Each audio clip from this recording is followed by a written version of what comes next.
क्या चंडीगढ़ आज उसी तरह से विकास कर रहा है जिस तरह की कल्पना यहाँ के योजनाकारों ने की थी? क्या चंडीगढ़ उसी मास्टर प्लान को फॉलो कर रहा है जिसे ली कॉर्बूजियर ने तैयार किया था? ये बड़े अहम सवाल हैं और चंडीगढ़ की विकास की गति को जानने के लिए, चंडीगढ़ के विकास के क्रम को जानने के लिए इन सवालों के उत्तर ढूंढना बहुत ज़रूरी है।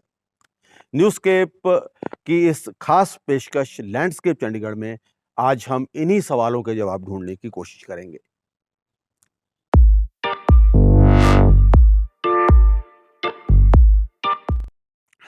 चंडीगढ़ के लिए दरअसल कोई ऐसा मास्टर प्लान था ही नहीं जिसे कानूनी मान्यता प्राप्त हो। ली कॉर्बूजियर ने जो मास्टर प्लान तैयार किया था उसे कभी कानूनी रूप नहीं दिया गया। ली कॉर्बूजियर का ये प्लान एक तरह से गाइडलाइंस का एक पुलिंदा भर है। यही वजह है कि चंडीगढ़ प्रशासन ने मनमाने तरीके से अपनी मर्जी से इसके साथ छेड़छाड़ की है और अपने तरीके से चंडीगढ़ में विकास करने की कोशिश की है। चंडीगढ़ का निर्माण शहरी मनसूबाबंदी के क्षेत्र में एक ऐतिहासिक पड़ाव था। न केवल भारत बल्कि अंतर्राष्ट्रीय स्तर पर इस प्रोजेक्ट की चर्चा थी। ली कॉर्बूजियर का रुतबा ही कुछ ऐसा था कि उनके द्वारा बनाई गई हर ड्राइंग अपने आप में एक अथॉरिटी का दर्जा रखती थी। जो गाइडलाइंस उन्होंने तैयार की वो गाइडलाइंस ही एक प्रकार से चंडीगढ़ का मास्टर प्लान थी। चंडीगढ़ प्रोजेक्ट का नज़दीकी से अध्ययन करने वाले एक्सपर्ट्स का मानना है कि एक तो उस समय मास्टर प्लान का कॉन्सेप्ट था ही नहीं और दूसरे उस समय इस प्रोजेक्ट को लेकर राजनीतिक इच्छा शक्ति इतनी प्रबल थी कि पूरे प्लान को लीगल दस्तावेज बनाने की ज़रूरत ही नहीं समझी गई।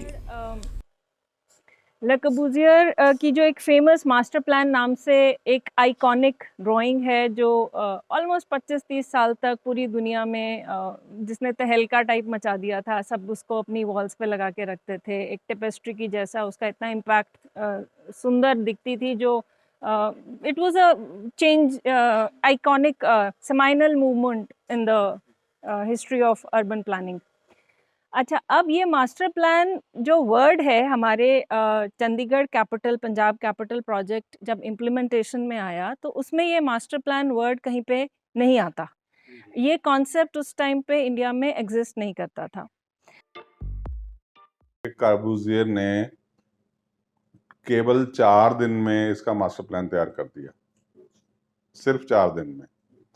तो उसके बाद उस टाइम पे जो पॉलिटिशियंस थे, पंजाब सरकार थी, जहाँ उस टाइम पे जो भी ब्यूरोक्रेट्स थे, जहाँ इंजीनियर्स थे, जहाँ सेंट्रल गवर्नमेंट की सपोर्ट थी, वो इतनी ज़्यादा थी कि वो कुछ एक दिनों पलों में ही वो अप्रूव भी हो गया कि ये दिस इज़ ओके एंड अब आगे बढ़ा जाए। तो मास्टर प्लान बन गया और वो लागू भी होना शुरू हो गया। मास्टर प्लान तो वो था ही, लेकिन उसको भी कोई लीगल उसकी बैकअप नहीं थी। बट उसके पीछे सबसे बड़ी बैकअप थी पॉलिटिकल विल। चंडीगढ़ बनाते समय पंजाब कैपिटल एक्ट बनाया गया था। इसके तहत 2 एक्ट थे जिसमें एक पंजाब कैपिटल डेवलपमेंट एक्ट था और दूसरा पेरिफेरी कंट्रोल एक्ट था और इन दोनों के तहत चंडीगढ़ में विकास किया जाना था। लेकिन 1966 में पंजाब और हरियाणा 2 अलग राज्य बन गए। चंडीगढ़ केंद्र के अधीन हो गया और उसके बाद ये कानून भी बेमायने होकर रह गए। 1952 में capital of Punjab development regulation control act and periphery control act, इसके अंदर सभी प्रोविजंस हैं और they worked almost very well till 1966। लेकिन the word master plan and what all it एंटेल्स, उसका जो मीनिंग आज की डेट में समझा जाता है वो उस टाइम पे प्रेवलेंट ही नहीं था। मास्टर प्लान को स्टैट्यूटरी बैकिंग ना होने की वजह से चंडीगढ़ को खामियाजा भुगतना पड़ा है। चंडीगढ़ में विकास जरूर हुआ है, लेकिन ये सारा का सारा विकास एक एडहॉक अप्रोच के साथ हुआ है, जिसने जब जी चाहा कुछ भी बना डाला और मास्टर प्लान का इससे कभी कोई लेना देना नहीं रहा। मास्टर प्लान को लेकर किसी प्रकार की वैधानिक बाध्यता न होने का मतलब ये था कि प्रशासन की बागडोर संभालने वाले अधिकारी बेरोक टोक इसके साथ छेड़छाड़ कर सकते थे। ऐसे उदाहरणों की कमी नहीं है जहां प्रशासन ने ली कॉर्बूजिए के विजन को दरकिनार करते हुए कई निर्माण किए हैं। नहीं, बिना मास्टर प्लान वर्ड के भी चंडीगढ़ का डेवलपमेंट बहुत अच्छे तरीके से प्लान तरीके से चल सकता था, उसमें कोई कमी नहीं थी। अगर 1966 में जब रीऑर्गेनाइजेशन हुई और सारी सर्कमस्टेंसेस चेंज हुई, तब ये प्रॉब्लम्स आनी शुरू हो गई कि जो डिफरेंट सर्कमस्टेंसेस हुए, हरियाणा पंजाब ने पेरिफेरी को अलग तरीके से डेवलप करना शुरू कर दिया। तो अब क्या होना चाहिए, उसके अंदर रिविजन कैसे होने चाहिए, उसकी इम्प्लीमेंटेशन मॉनिटरिंग क्या होगी, तो ये सारी की सारी चीज़ें उसके अंदर केटर्ड नहीं थी।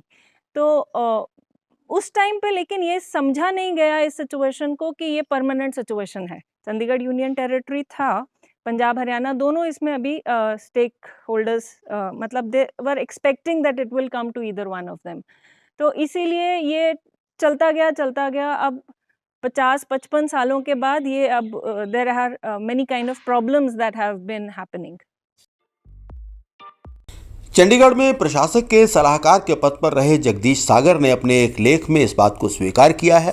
यही नहीं, चंडीगढ़ के भविष्य के लिए तैयार किए गए मास्टर प्लान 2031 में भी ये माना गया है कि अब तक चंडीगढ़ में मास्टर प्लान बराए नाम ही रहा है और विकास के लिए विश्व के लिए उदाहरण पेश करने वाले प्लान्ड सिटी में एडहॉक अप्रोच के साथ ही काम चलाया गया है।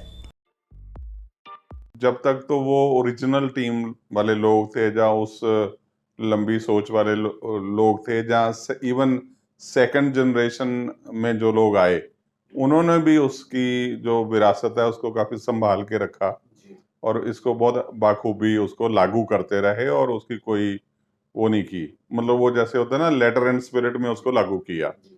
लेकिन वो जैसे जैसे वक्त आता गया, फिर वो हमारे पॉलिटिक्स में भी गिरावट आती रही और ब्यूरोक्रेसी में भी गिरावट आती रही। करते करते लोग अपने मन मर्जी करने लगे और शहर में गिरावट आनी शुरू हो गई।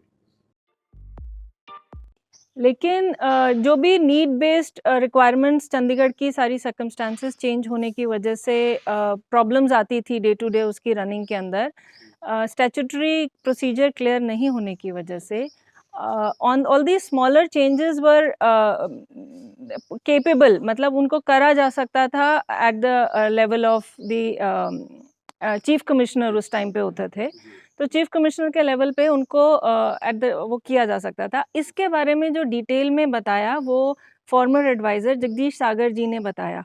एक बार कॉन्फ्रेंस में उनका एक एसे अवेलेबल है और रिसेंटली एक और बड़ी डिस्कशन इसी टॉपिक पे करी, तो उन्होंने इसके बारे में थोड़ा खुल के बताया।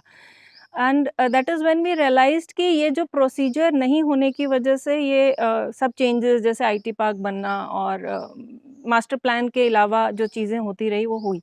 मास्टर प्लान डॉक्यूमेंट जो है अब 2031 इसके अंदर there are clearly mentioned areas की ये सारी चीज़ें एडहॉकिज़्म की वजह से हुई हैं। तो ये एक्सेप्टेड फैक्ट है कि एडहॉकिज़्म चल रहा था। चंडीगढ़ की पेरिफेरी में समानांतर विकास चल रहा है। पंजाब और हरियाणा ने अपने 2 शहर यहाँ पर विकसित कर लिए हैं। इन दोनों शहरों के लिए और आसपास के इलाके के लिए बाकायदा अथॉरिटीज़ भी बना ली गई हैं। चंडीगढ़ के लिए भी मास्टर प्लान पिछले कई साल से तैयार है, लेकिन अभी तक वो लागू नहीं हो पा रहा है।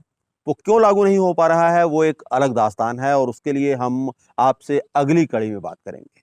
लेकिन जाते जाते एक बार फिर हम आपसे विनम्र निवेदन करना चाहेंगे कि अगर आपको हमारी ये पेशकश या हमारी इससे पहले वाली जो पेशकश हैं वो आपको पसंद आ रही हैं तो हमारे चैनल को सब्सक्राइब करिए और इसके साथ साथ बेल आइकन ज़रूर दबाइए ताकि आपको समय समय पर नोटिफिकेशंस मिलती रहें। धन्यवाद।